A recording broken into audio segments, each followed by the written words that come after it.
بسم الله الرحمن الرحيم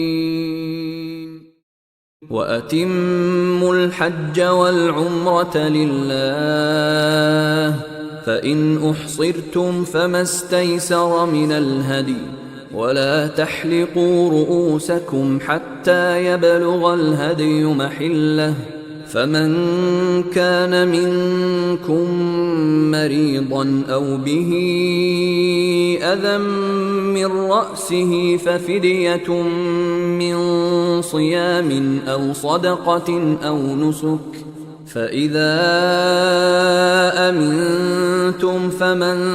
تمتع بالعمرة إلى الحج فما استيسر من الهدي فمن لم يجد فصيام 3 أيام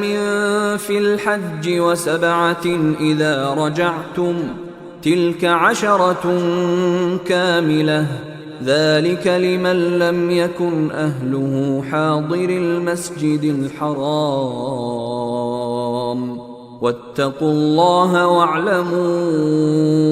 أن الله شديد العقاب